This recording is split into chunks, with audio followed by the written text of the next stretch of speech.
Studying. सो आज इस video के माध्यम से आप लोगों से हम बात करेंगे एसएससी सीजीएल के बारे में।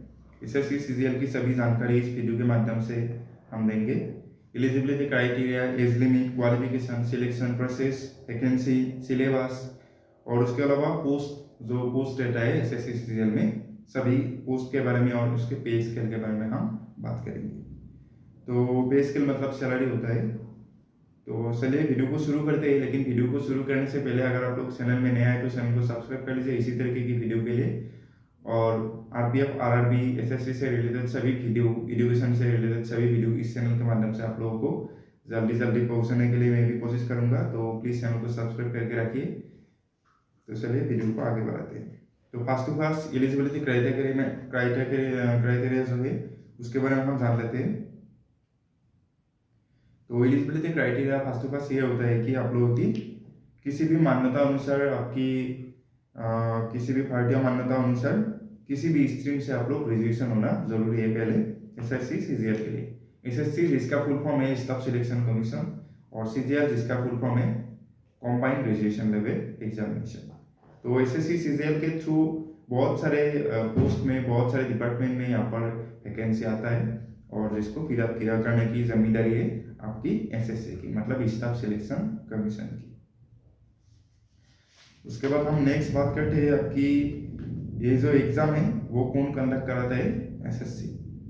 तो एसएससी का ऑफिशियल वेबसाइट पहले ये था ssc.nic.in, लेकिन अभी एसएससी ने नया वेबसाइट अभी फिलहाल जारी किया है कुछ दिन पहले ही।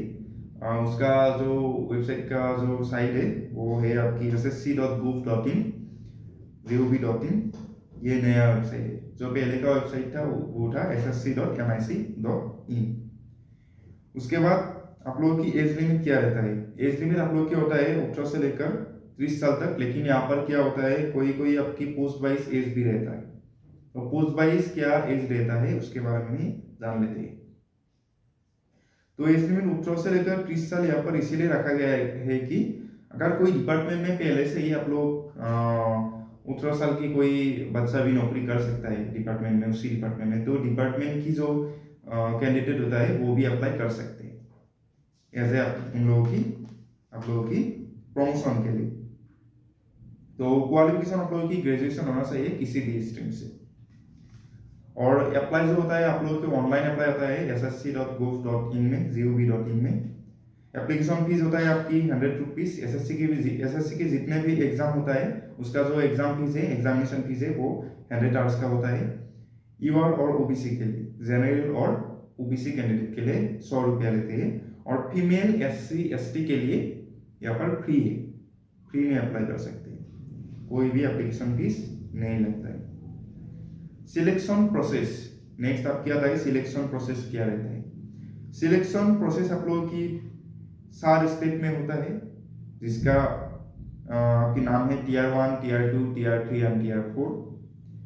उसके बाद आप लोगों की डॉक्यूमेंट वेरिफिकेशन होता है, मेडिकल टेस्ट होता है, उसके बाद आप लोगों की सिलेक्शन होता है लास्ट में। एग्जाम मोड आप लोग की टीआर 1 एंड टीआर 2 जो एग्जाम है वो आप लोग की ऑनलाइन होता है, मल्टीपल चॉइस क्वेश्चन रहता है उसमें। और आपकी टीआर 3 ऑफलाइन होता है, टीआर 3 और टीआर 4। टीआर 3 में आप लोग की डिस्क्रिप्टिव टेस्ट होता है हिंदी और इंग्लिश में, पेन एंड पेपर आप लोग की होता है, मतलब पेपर में आपको लिखना होता है, वो हिंदी और इंग्लिश किसी भी लैंग्वेज में आप लोग दे सकते हैं।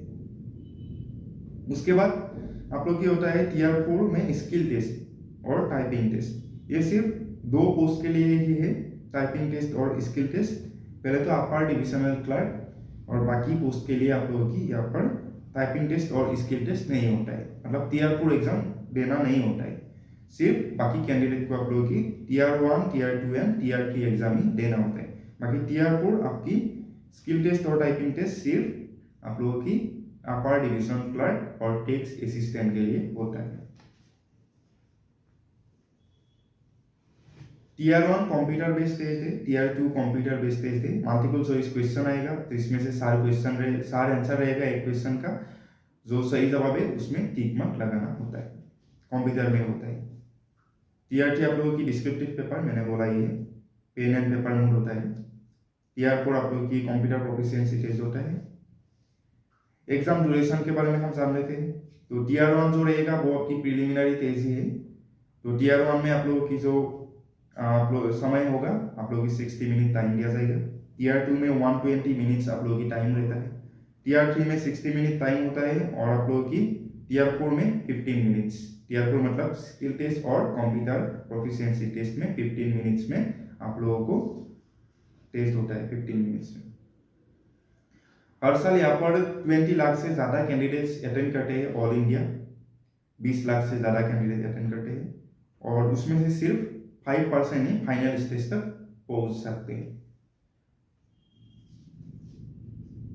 और एसएससी सीजीएल में आप लोगों की बहुत सारे पोस्ट आता है, तो बेसिकली मैं कुछ पोस्ट पहले बता देता हूँ, उसके बाद डिटेल्स में बात करेंगे आगे। तो पहले जो पोस्ट आता है आप लोगों की सबसे जो ऊपर लेवल पे आता है वो है assistant audit officer and assistant account officer. ये गैजेटेड रैंक की ऑफिसर होता है। उसके बाद आप लोगों की आता है inspector of income tax, central excise inspector, assistant section officer, upper divisional clerk, tax assistant, assistant enforcement officer, postal inspector, junior statistical officer, ये सब भी होता है। और आता है तो सभी के बारे में डिटेल्स में बात करेंगे आगे। पहले आप ये जान लीजिए कि टीयर 1 की सिलेबस क्या रहेगा। टीयर 1 की आप लोगों की सिलेबस रहेगा, समय रहेगा आप लोगों की 1 घंटा। सिलेबस आप लोगों की जनरल इंटेलिजेंस एंड रीजनिंग में से 25 क्वेश्चन आएगा, 2 मार्क का क्वेश्चन होता है तो 50 मार्क्स से होते हैं। क्वांटिटेटिव एप्टीट्यूड से आएगा 25 marks, 25 question 50 marks. General English से आएगा 25 क्वेश्चन 50 मार्क्स और जनरल अवेयरनेस से आएगा 25 क्वेश्चन 50 मार्क्स। उसके बाद टोटल आप लोगों की क्वेश्चन का संख्या होगा 100 और टोटल मार्क्स रहेगा यहाँ पर 200। हर एक क्वेश्चन में आप लोगों की 2-2 नंबर रहेगा।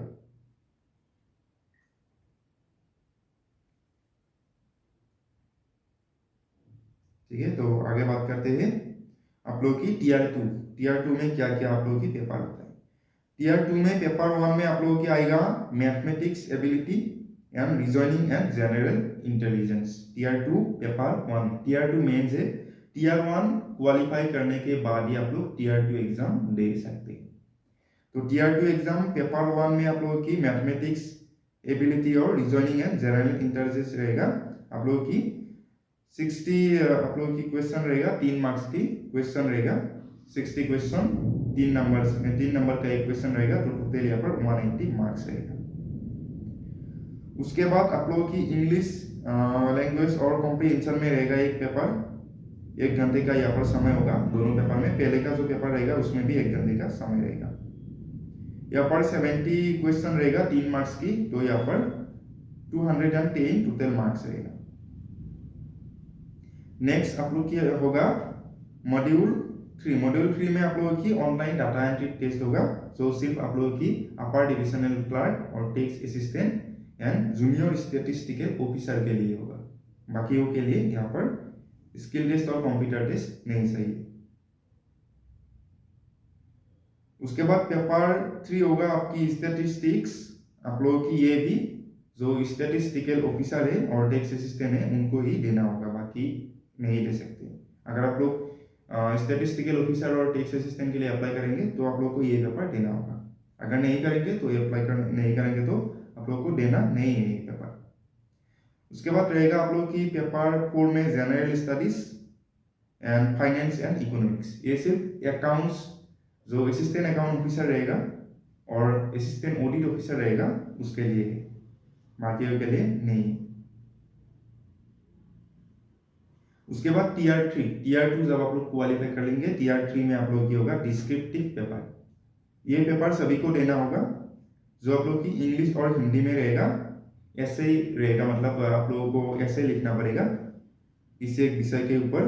तो यहाँ पर रहेगा 100 मार्क्स रहेगा, एक क्वेश्चन रहेगा, एक क्वेश्चन 100 मार्क्स। आप लोगों की टाइम दिया जाएगा 1 घंटा और 60 मिनट्स, मतलब 80 मिनट्स टोटल रहेगा, 40 minutes.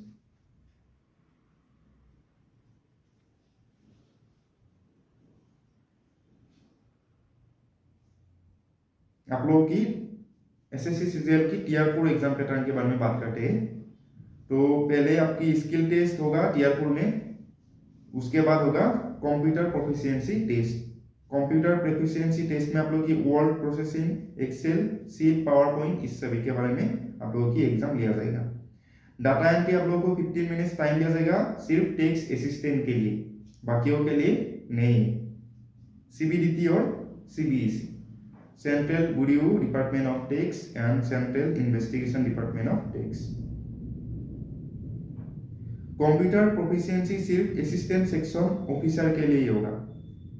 CSS, MEA, SFIU and CSI जो असिस्टेंट सेक्शन ऑफिसर रहेगा CSS में, MEA में, SFIU में या फिर GSI में होगा तो उनके लिए ही है, बाकियों के लिए नहीं है।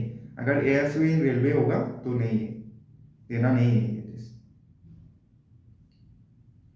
उसके बाद एज लिमिट और पोस्ट वाइज एज लिमिट रहता है, तो पोस्ट वाइज आप लोग के एज लिमिट के बारे में हम जान लेते हैं। मिनिमम एज तो 18 ईयर्स है, मैक्सिमम कितना है जान लेते हैं। असिस्टेंट ऑडिट ऑफिसर के लिए मैक्सिमम 30 इयर्स, ओके, 30 साल तक आप लोग एग्जाम दे सकते हैं। असिस्टेंट अकाउंट ऑफिसर के लिए 30 years, assistant section officer in CSS 22 मतलब 20 साल मिनिमम और maximum 30। Assistant section officer in intelligence bureau उसके लिए 30 years. Assistant section officer ministry of railway 20 to 30 years. Assistant Section Officer, Ministry of External Affairs, 20 to 30 years. Assistant Section Officer, AFSQ, Armed Forces Headquarters, 20 to 30 years. Assistant Section Officer, Ministry of Election and Information Technology, 30 years. Assistant Audit and Assistant Section Officer, Other Ministries Department and Organization and Railway, 20 to 30 years. Inspector of Income Tax in CBDT 30 years. Inspector Central Excise CBIC 30 years. Inspector Preventive Officer 30 years. Inspector Examiner 30 years. Assistant Enforcement Officer 30 years. Sub Inspector 20 to 30 years. Sub Inspector in Central Bureau Investigation CBI उनके लिए 20 to 30 years. Inspector Post of Departmental Post Ministry of Communication 30 years. Assistant Order Administration Department 30 years. Divisional Accountant Officers under CNAG. Sub Inspector Junior Intelligence Officer MHA 30 years. Sub Inspector in National Investigation Agency 30 years. Junior Statistical Officer 32 years. Ministry of Statistical and Program Implementation. Audit Officer CNAG 18 to 27 years. Audit Officers under CGDA 18 to 27 years. Auditor Order Ministerial Department 18 to 27 years. Accountant Officers under CNAG 18 to 27 years. Accountant Controller Central Investigation 18 to 27 years. Senior Secretarial Assistant Upper Divisional Clerk 18 to 27 years. Tax Assistant in CBDT and CBIC 18 to 27 years. Sub Inspector in Central Bureau National Ministry of Finance 18 to 27 years. And Upper Divisional Clerk in Central Border Road Organization. Central Board Road and Organization 18 to 27 years. And ये आपकी post wise आपकी age limit मैंने बता दिया। आप लोग maximum आप लोग की जो एज लिमिट रहेगा 30 इयर्स, 30 इयर्स तक आप लोग अप्लाई कर सकते हैं। उसके बाद हम बात करते हैं सैलरी क्या रहेगा और पे स्केल क्या रहेगा। तो चलिए इस बार हम बात करते हैं सैलरी के बारे में, पे स्केल के बारे में, क्या क्या पे स्केल होता है, कौन कौन सी पे स्केल में क्या क्या आप लोगों की फैसिलिटी मिलता है और कितना सैलरी मिलेगा आपको। तो पहले हम बात करते हैं असिस्टेंट ऑडिट ऑफिसर के बारे में और असिस्टेंट अकाउंट ऑफिसर के बारे में। ये जो पे लेवल होगा इसका पे लेवल 8 का जॉब है ये, और यहाँ पर आपको सैलरी 47,600 से लेकर 1,51,100 आप लोगों की बेसिक पे रहेगा और ग्रेड पे रहेगा 4,800। गैजेटेड ग्रुप बी पोस्ट है ये। और आप लोगों की यहाँ पर इन हैंड सैलरी कितना मिलेगा, इन हैंड सैलरी आप लोगों को मिलेगा, एक मिनट रुकिए,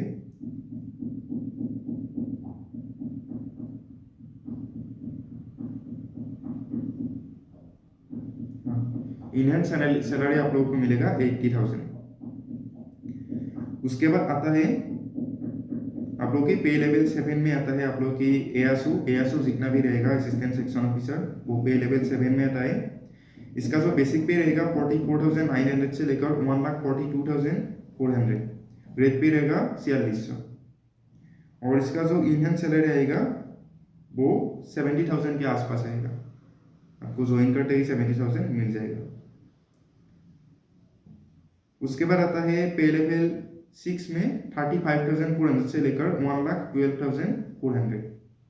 इसका जो ग्रेड पे रहेगा 4200 का ग्रेड पे रहेगा, और इंडियन सैलरी आप लोगों को 65,000 अराउंड मिलेगा।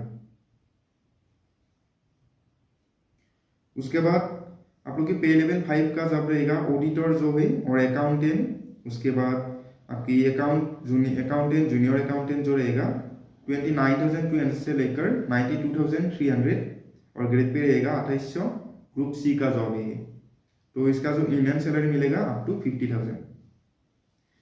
उसके बाद लेवल 4 का रहेगा आप लोगों की senior secretarial assistant, upper divisional clerk, tax assistant and sub inspector, upper divisional clerk. तो इसका जो ग्रेड पे रहेगा 2600 रहेगा, और इंडियन सैलरी आप लोगों को अराउंड 60,000 मिल जाएगा। तो और तो नहीं है। हाँ, तो यही था आज के वीडियो में। सैलरी के बारे में मैंने आप लोगों को बता दिया, सभी डिटेल्स मैंने यहाँ पर वीडियो बनाया था। तो अगर कुछ छूट गया है तो आप लोग बता दीजिएगा, उसके ऊपर भी वीडियो बनाऊंगा। और कुछ आप लोगों को समझ में नहीं आएगा तो आप लोग प्लीज़ कमेंट्स कीजिएगा। कमेंट्स के माध्यम से मैं आप लोगों को समझाने की कोशिश करूंगा कमेंट्स में भी। तो प्लीज़ सब्सक्राइब कर लीजिए चैनल को। इसी तरह के वीडियो के लिए मिलते हैं अगले वीडियो में। तब तक के लिए बाय।